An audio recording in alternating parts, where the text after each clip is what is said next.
Thank you so much for your well. This is how Cape Town has been looking at like for the rest of the afternoon. Just a few spikes of cloud overhead, and this is what the sunset is now looking like. Mostly cloud-free skies overhead, and this has been the situation across much of South Africa, as you can see on the most recent satellite picture. However, we've been seeing quite a lot of rain-bearing clouds creeping into parts of the Eastern Cape and KwaZulu-Natal, where we're going to stay with light rain showers for a good part of your Thursday night. We also had some pretty active thunderstorms sweeping through the eastern parts of Mpumalanga and are now extending down into the eastern areas of KwaZulu-Natal. So tonight we are going to stay with light rain over parts of the Eastern Cape and KwaZulu-Natal, with thunder showers extending from Limpopo through Mpumalanga down into eastern KZN. It will be pretty quiet for the rest of the country. Then on Friday morning, light rain can be expected for parts of the Eastern Cape, much of KwaZulu-Natal and parts of the Mpumalanga province. Then later on in the afternoon, isolated thunder showers extending from the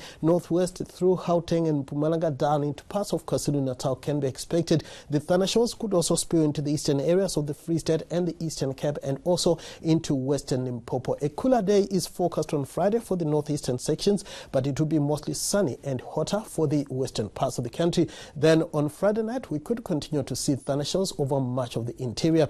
Now, as for tonight, we are expecting up to 40% chance of light rain for the east coast, and that just in interior isolated thunder showers from Limpopo through Mpumalanga into eastern KwaZulu-Natal. We are expecting light to moderate winds for your Thursday night for much of South Africa, including along the coastal areas, and we start off Friday with light to moderate winds in most areas. However, the winds are going to pick up speed along the Eastern Cape coastal areas. Fresh winds are also going to set in over parts of the Northern Cape. Now, we have an advisory for heatwave conditions for your Friday over the eastern sections of the Northern Cape, parts of the Free State and also parts of the Northwest. A warning is also in place for high fire danger conditions over much of the western and central interior. Now, with that, here's a look at temperatures for the next 24 hours.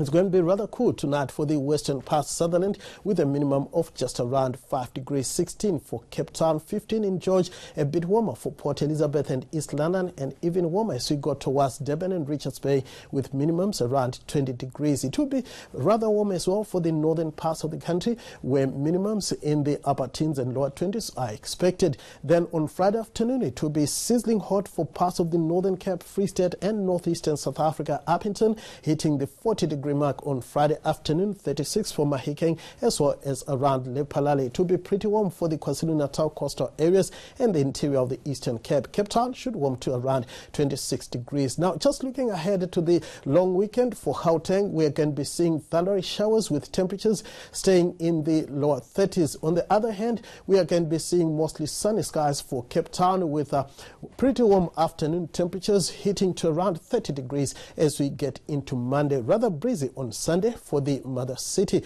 Now, for the rest of the country, Saturday is going to look like this. Thunderstorms for the eastern parts, light rain for East London, Port Elizabeth and George. Then on Sunday, we are expecting thunderstorms to persist over the eastern areas. It will be dry for western South Africa. That's all from me for now. Back to you.